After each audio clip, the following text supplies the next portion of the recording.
E aí, gente, tudo certo? Olha só, a gente vamos falar sobre mais um laço de repetição, tá? Que a gente o chama de while, perfeito? Na tradução em inglês, while, que escrevemos dessa forma, WHILE, significa enquanto, tá? Aqui em Python ele vai funcionar da mesma forma, porque esse loop while, esse laço while, ele executa enquanto uma condição for verdadeira. Perfeito? A partir do momento que aquela condição se torna falsa, ele quebra. Tá bom? Quebra, por exemplo, para. Ele não continua. Entende? Então, olha só. A gente fazemos ele da seguinte forma. A gente colocamos o while, lembrando que o while é tudo letra minúscula, e colocamos aqui o que a gente chama de condição. Tá? Condição sempre é verdadeiro ou é falso, perfeito? Então, se eu colocar aqui while true, ele vai fazer um loop infinito, nesse caso, por conta que eu coloquei diretamente um while true, e ele vai ficar mostrando na minha tela oi, para sempre. Perfeito? Enquanto tiver memória no meu computador, ele vai ficar mostrando oi. Perfeito? Qual a diferença que a gente podemos notar de cara entre o for e o while? O for, ele é para cada elemento de uma lista, tá? Tipo, a gente pode criar uma lista ou então a gente usa a função range para poder fazer isso para nós. Lembra? Mas sempre a gente coloca aqui um número. E esse número vai ser a quantidade de vezes que a gente quer. Perfeito? Então, o for, ele é para uma quantidade de elementos em uma lista, enquanto que o while é enquanto uma condição for verdadeira. Beleza? Somente isso e vocês vão entender bem agora como é que funciona, tá? Olha só, eu vou começar aqui explicando para vocês o while utilizando exemplos de um contador, tá? Lembra em for como é que a gente fez um contador para ficar mostrando na tela de 1 a 10, de 1 a 100? A gente faz o quê? A gente bota aqui cont igual a zero, for e in, aí eu coloco range, que é a minha função, e coloco, por exemplo, 100. Eu vou colocar aqui print i para ele mostrar na minha tela de zero. Opa, nem precisa desse cont aqui, tá? Eu coloco de print i e ele vai mostrar de 0 a 99. Se eu quero que ele vá de 1 a 100, o que é que eu faço? Eu coloco o i mais um aqui, tá? E vou aqui até 101. Eu posso fazer dessa forma, ou então eu posso já colocar aqui no início no a para ser igual a 1 e no fim ser igual a 101. Perfeito? E aqui eu deixo da forma que está. Quando eu faço isso, ele vai fazer para mim o quê? Ele vai fazer para mim um loop, uma repetição, começando de 1, vai fazer uma contagem de 1 até 100. Perfeito? Agora, e no caso do while? Porque a gente vimos que se a gente não tomar cuidado, vira um loop infinito, né? O while, ele vai funcionar da seguinte forma, gente, ó. O while, aí aqui, lembra comigo, eu tenho que colocar uma condição, tá? Então, o que é que eu posso fazer? Eu posso pegar aqui uma variável por fora, eu vou chamar de cont para dizer que é contador, tá? E vou inicializar ela com 1. Ela vai começar de 1, tá? E eu vou dizer o seguinte, ó, cont menor do que 100. Se eu fizer isso aqui, gente, e pedir para ele, ó, print, conte, o que é que vai acontecer? Isso daqui também vai se tornar um loop infinito, tá? Vocês vão entender agora o porquê que vai se tornar um loop infinito. Eu vou botar só assim, tá? Para dizer infinito. Porque simplesmente, gente, olha só, notem comigo que independente, epa, deixa eu tirar esse, pronto. Independente dessa condição, enquanto o conte for menor do que 100, na mente da gente ele teria que ir até 100, né?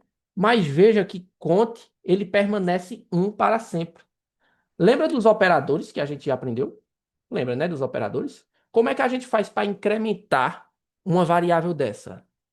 Para a gente poder fazer ela receber um novo valor. Lembra dos operadores de atribuição? Exatamente. Então a gente coloca aqui cont mais igual a 1. Então, nesse caso, ele vai primeiramente mostrar cont igual a 1, vai incrementar 1, aí vai para a segunda rodada. Print cont igual a 2, incrementa 1. Print cont igual a 3, incrementa 1. E assim vai, até que essa condição aqui que a gente colocou, ou seja, cont, que é a minha variável, o conteúdo dela, olha só, o conteúdo ele ser, enquanto ele for menor do que 100. Porque vai chegar num momento que ele vai se tornar, vai começar com 97, aí atualizou, ele vai para quem? 98, aí atualizou, ele vai para quem? 99. É menor do que 100? É sim, até que ele vai chegar em 100. É menor que 100? Não. Então, a partir do momento que ele diz que 100 é menor que 100, isso daqui é o quê? É falso, né? O nosso while, a condição do nosso while se tornou o quê? Falsa. Então, a partir desse momento, ele quebra. Perfeito? Vamos testar isso aqui para ver se isso é verdade. Olha só. Eu vou fazer o mesmo esquema que eu fiz anteriormente. Olha só. É, vou iniciar ele aqui. E olha só. Ele começa de 1, tá? E vai até quem? 99. Ah, mas me diz uma coisa, Arthur. Por que que você falou que por exemplo, ele chega em 99, né? Sim. Aí ele entra aqui. Ele adicionou mais um e foi para 100. Ele não deveria mostrar o 100 aqui? Não. Entendam o porquê. Essa condição aqui, ó, ela é sempre executada primeiro, tá? Então, se ele verificar que essa condição é falsa,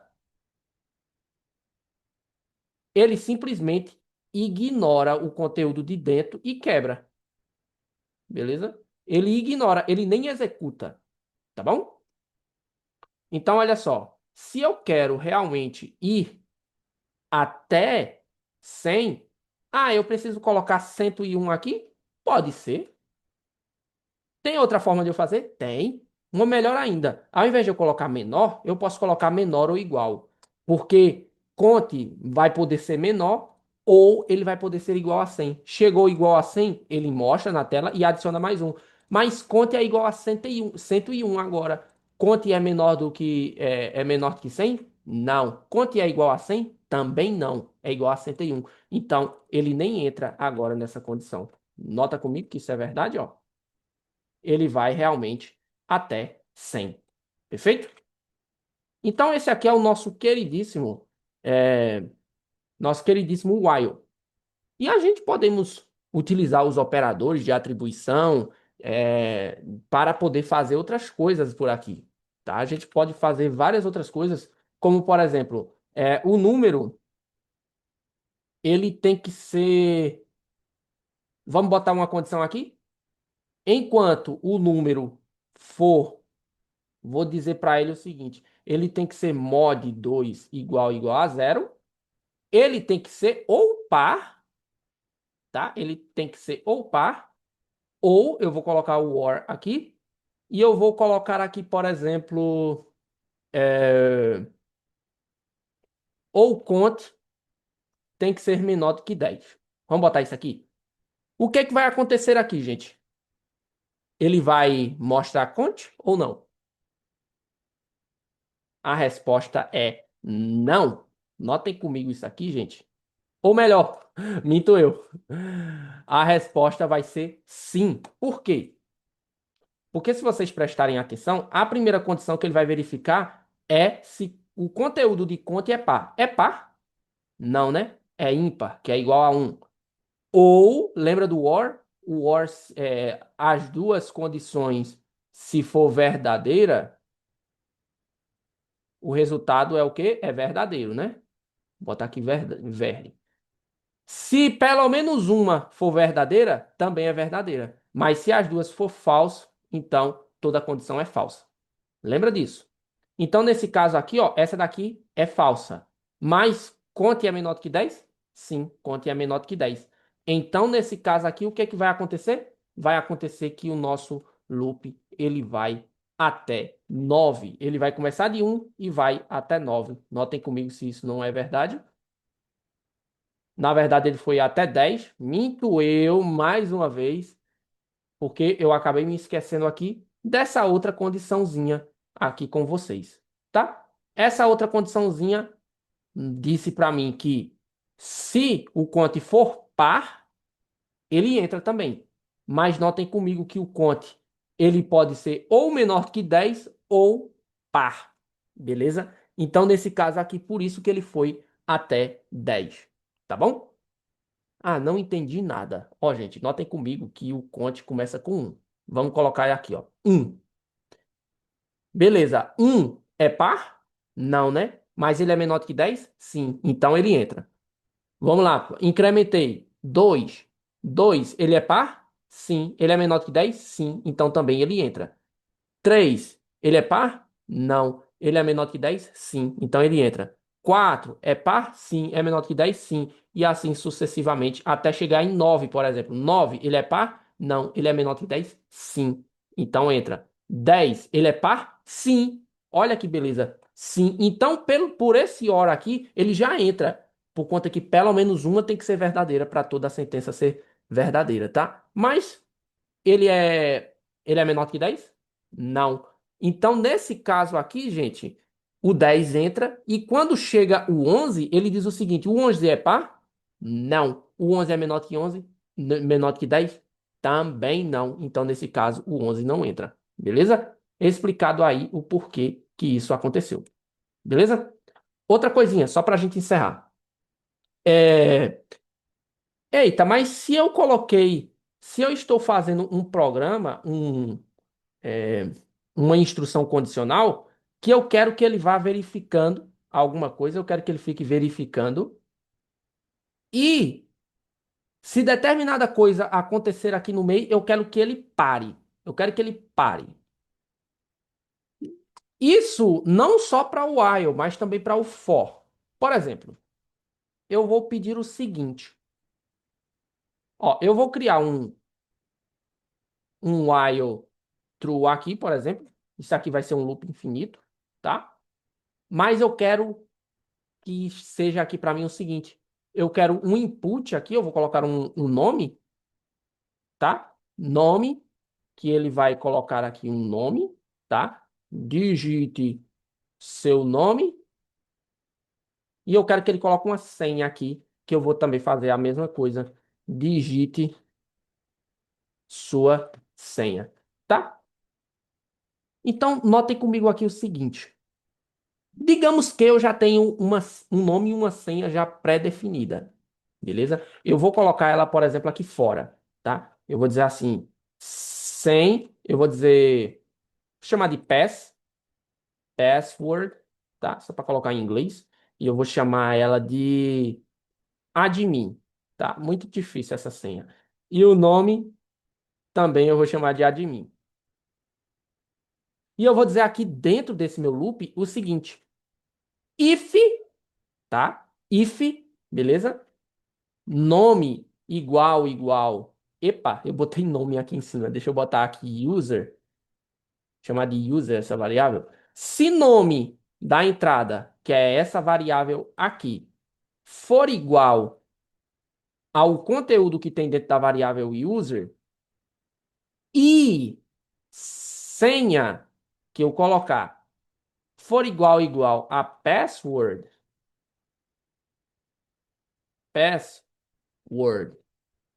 tá? Eu quero que ele diga login aceito e pare tudo. Porque se eu colocar dessa forma que está aqui, esse programa nunca vai acabar. Notem comigo que se eu executar isso aqui, eu vou colocar Arthur, senha, eu vou colocar senha. De novo, ele vai pedir Arthur, senha, eu vou botar qualquer coisa. E assim isso vai ficar para sempre. Eu não quero isso, tá? Mas e se eu colocar correto? Ah, se eu colocar admin e admin, login aceito. Ele vai pedir de novo, admin, login aceito. Eu quero que o programa pare. Como é que eu posso fazer isso? Gente, a gente tem um comando chamado quebrar, que em inglês, que é o comando que a gente coloca aqui, ele se chama break, tá? Esse comando break, ele vai quebrar o loop que estiver sempre mais interno a ele. Ah, eu não entendi. Gente, depois a gente vamos dar uma estudada em é, laços aninhados, condições aninhadas, tá? Que é quando a gente tem, por exemplo, vou botar um if, e dentro dele eu tenho outro if, tá? Isso aqui são condições alinhadas. Do mesmo caso, eu tenho também, por exemplo, um for. Eu tenho um for e aqui eu tenho um for dentro de um for. Então, nesse caso aqui, se chama condições, na verdade, loops aninhados, laços aninhados, tá? Então, notem comigo o seguinte, que quando eu tenho esses casos, se eu for utilizar o break, ele vai quebrar o loop mais interno, tá? Se eu tenho um for e um for dentro dele, e aqui eu tenho, por exemplo, um if e eu colocar um break, quem é que ele vai quebrar? Ele vai quebrar o mais interno, que é o for de dentro. Se caso eu não tiver um for dentro, esse break vai quebrar o for. Tranquilo? O for mais externo, que é o único for que tem. Então, notem comigo, se eu utilizar aqui, ó, login aceito e dar um break, olha o que que acontece. Python, Arthur, nada, né? Admin e admin. Login aceito e ele para o programa, porque ele quebrou o programa com o nosso break. Tranquilo? Show de bola, né? Bem simples. Então, gente, eu espero que vocês tenham gostado. Eu peço que vocês nos ajudem aí nos comentários também. é, Dando um joinha aí para nós. E eu vejo vocês na próxima aula. Tchau, tchau. E vejo vocês lá. Tchau, gente.